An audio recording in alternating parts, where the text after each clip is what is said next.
Joe Bob Briggs here, and now that you're all experts in evil, you're primed for our Monstervision flick, The Stepfather. Terry O'Quinn tracks down widows, marries them, and if they don't frost that cake just right, see ya, knife through the aorta.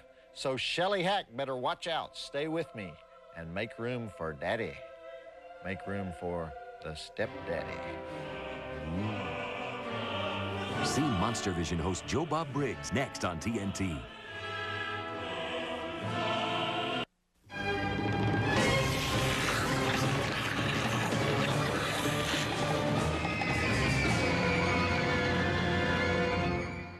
I'm Joe Bob Briggs, and it's Psycho Daddy Night with The Stepfather. I remember when this movie came out in 1987. There was a poster that had very little on it except the words, The Stepfather, and somehow that was scary. And you know why?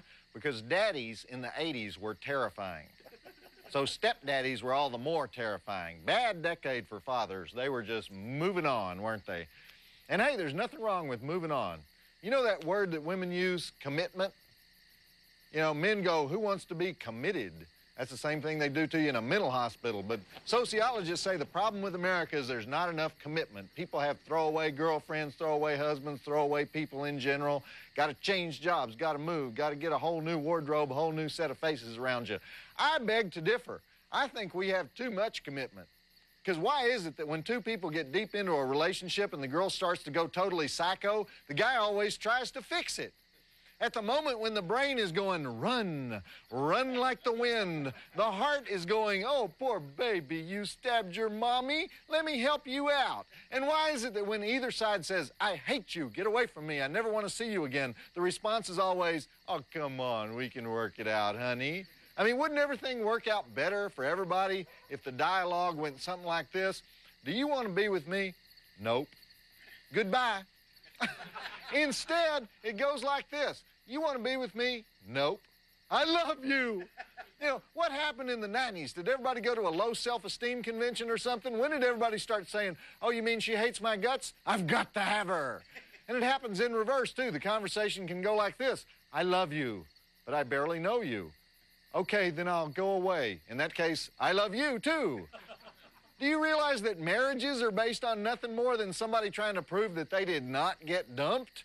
Or how about this one? I'll love you no matter what. Okay, I'm a heroin addict. I still love you. Okay, I'm a murderer. I still love you. You're an idiot. No, you just can't deal with unconditional love. To a person like this, the ideal partner would be a mass murderer who lives with his mother and sniffs airplane glue or something. Take it from me, we've got way too much commitment. Stop committing. Commitment people should be committed. And speaking of bad matches, Terry O'Quinn would rather kill the wife and kids with blunt objects than admit defeat in his efforts to create a loving family unit in tonight's flick, The Stepfather. Check it out. I am an expert on commitment, though, by the way. You have to be when you've been married as many times as I have. I know all about commitment. There's 3 stages, actually. Attraction, fixation, and stamina. Followed by the 3 stages that come after commitment, indifference, detachment, and alimony. Notice how this movie starts out with a paperboy riding his bike down the tree-lined residential street. How many movies start like that? It's supposed to represent the typical American suburban neighborhood or something, just like yours. Almost every Lifetime Network movie starts out that way. There's only one problem. Paperboys don't exist anymore. For the last 25 years, papers have been delivered by who? Rude, obnoxious, depressed senior citizens driving pickup trucks, right? They have these routes where they throw 1,000 papers in 2 hours by gunning the truck down the street and just launching those babies onto your curb, right?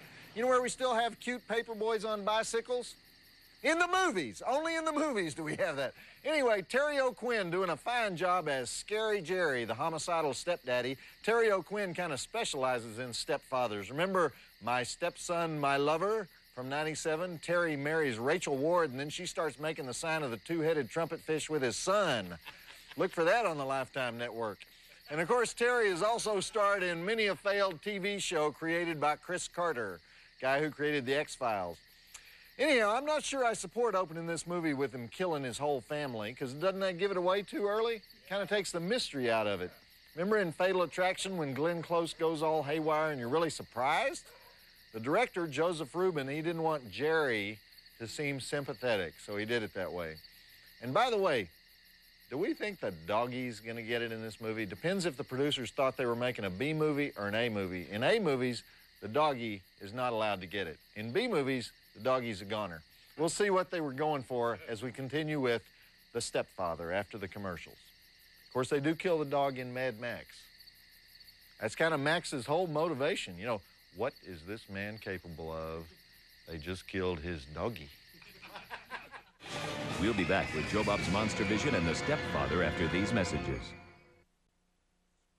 Well, here at the TNT, we like The Stepfather. This was actually a precursor of the Lifetime formula before Lifetime existed. But it's pretty much straight down the middle with what Lifetime looks for. Take a universal female insecurity, single mother, widow, trying to find love while aging. This one actually has all of them.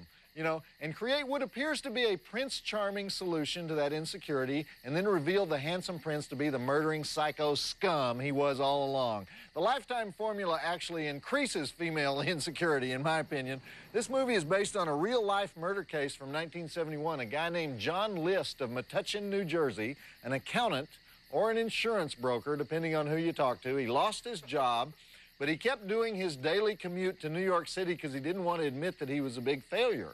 And while he rode in on the train every day, he planned the whole thing out. And on the day of the crime, he canceled the milk and he canceled the newspaper. He held the mail at the post office. He called in sick for his 3 kids at their schools. And then he killed them and his wife. I'm not sure exactly how. And he stacked them all up under the picture window. And police didn't discover the bodies for a whole month. And the guy ended up changing his identity and remarrying. Or he may be still on the loose, depending on who you talk to. But he did go quite a while without anybody knowing. So there you go. Okay, commercials, and then back to the flick. Terry O'Quinn, he looks like Mark Harmon, don't you think? And, of course, Mark Harmon played serial killer Ted Bundy in our favorite 90-hour miniseries, Deliberate Stranger. And in that one, they made Mark Harmon too sympathetic because they decided to leave out the actual murders. In this one, you're just waiting for him to pull out the chef's knife any second and make chop suey out of Shelley Hack, aren't you? No pun intended on Shelley. He was wearing a Freddy Krueger shirt. Did you notice that? When he goes out to get the mail, red and black stripes, just like Freddy Krueger. They had to do that on purpose, don't you think? Makes it scarier when Scary Jerry exhibits tool shed rage. That's the second bout of tool shed rage so far, isn't it? As Shelley Hack happily frosts her cake in the other room. Remember those Charlie commercials Shelley Hack did in the 70s, striding down the street? And they call it Charlie. Those must have helped her get the part in Charlie's Angels, right? When she replaced the unattractive one. What was her name? Kate Jackson. Shelley Hack. She has the honor of being the briefest angel. And some people say it was because the show was all about TNA and Shelley didn't have enough tea for the job. But, of course, if she hadn't been fired, the world wouldn't have been graced with my favorite angel, Tanya Roberts. You guys know they're making Charlie's Angels, the movie, with Drew Barrymore, Cameron Diaz, and Lucy Liu. That's not really who I'd cast. I mean, you'd have to get Pamela Anderson in there somewhere, wouldn't you? Although Drew Barrymore, she does fill some of the requirements, if you know what I mean, and I think you do. All right, roll the ads, and we'll get back to the flick. My favorite Shelley Hack movie is Troll, of all her theatrical releases. Then there's all those great TV movies Shelley Hack did. You know, that's hard to make a choice on those. Taking Back My Life, the Nancy Ziegenmeyer story, Single Bars, Single Women, Death Car on the Freeway. I think in the uncensored version of the film we're watching tonight, we do get to see Shelley's tea. I may need to rent that version just to settle the Charlie's Angels dispute. See if she's got any legal recourse, you know? We'll be back with Joe Bob's Monstervision and The Stepfather after these messages. Well, so much for the troubled teen counselor. Whoa! Is this the only movie ever made about a maniac realtor? I think it may... No, it's not true. Open House is about a maniac realtor. There are actually 2 flicks in the psycho realty genre. Open House, starring Adrienne Barbeau. And speaking of people who could make big bucks in real estate, it's time for Rusty the TNT Mail Girl to join us for Joe Bob's Jailbreak, where we get letters from the prisoners of our great American penal institutions. Thank you for being here, Rusty. When you were married, Rusty, you mentioned that you were married.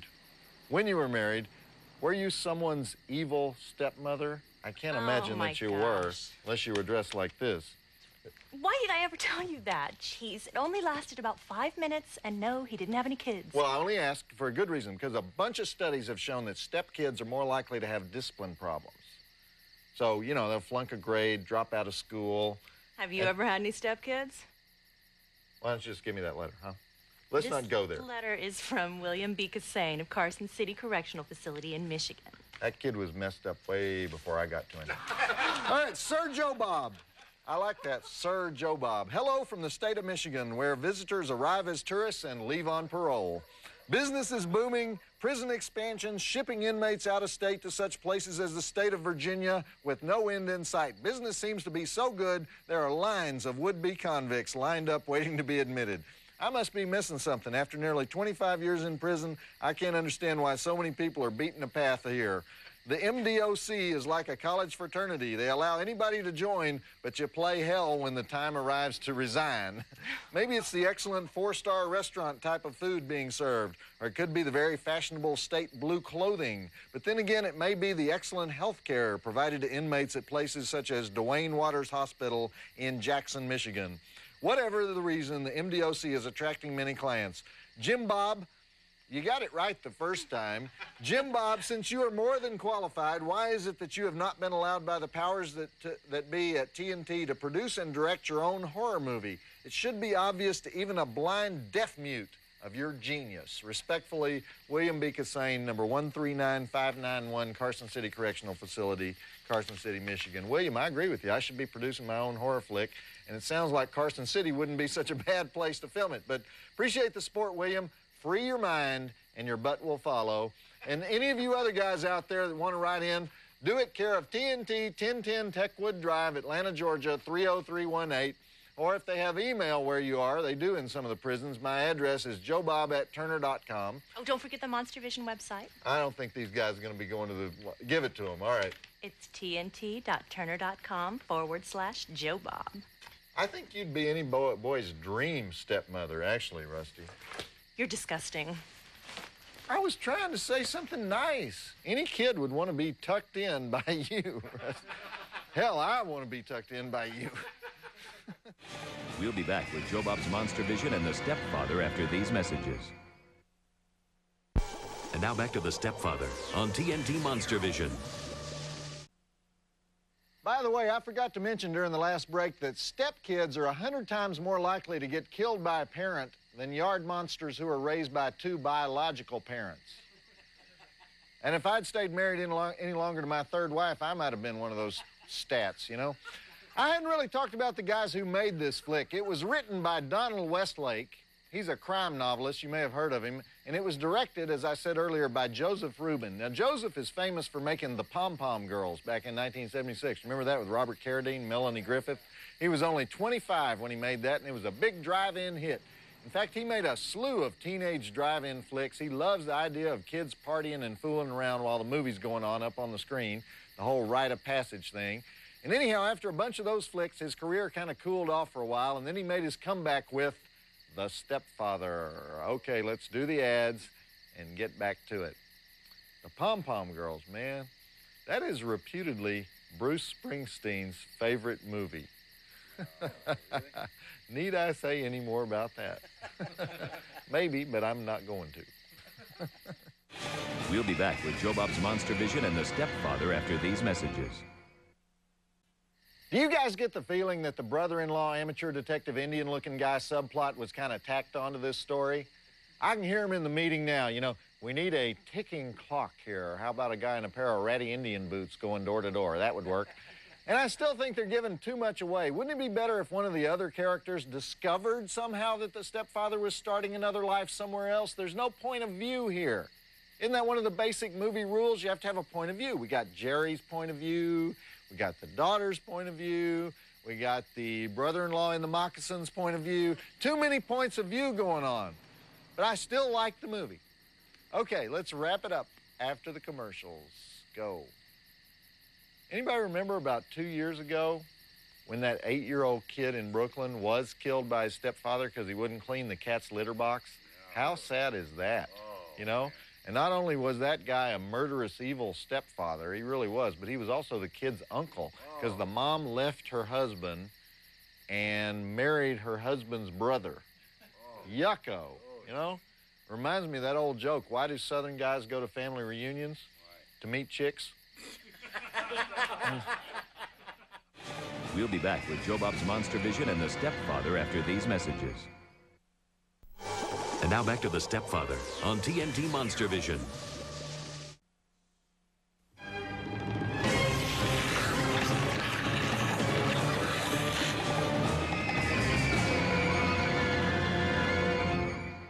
So they have a dead guy in their living room and no way to ever find out who the heck he was, right? All that subplot work and then blam, he's dead. He didn't even get to come back to life or anything. But Scary Jerry does in Stepfather 2 when he escapes from the insane asylum and starts wooing Meg Foster in search of the perfect family once again. Okay, I want to let you know that next week on Monstervision, a special Tax Day presentation of the great underwater alien ripoff, Leviathan. And that's it for me, Joe Bob Briggs, reminding the women out there that if something we said can be interpreted 2 ways, and one of the ways makes you sad and angry, we meant the other one. Joe Bob Briggs reminding you that the drive-in will never die. Three guys are in a bar. 3 guys are in a bar when a drunk staggers up to him and he points at the guy in the middle and he shouts, "Your mom's the best lay in town." And everybody expects a fight.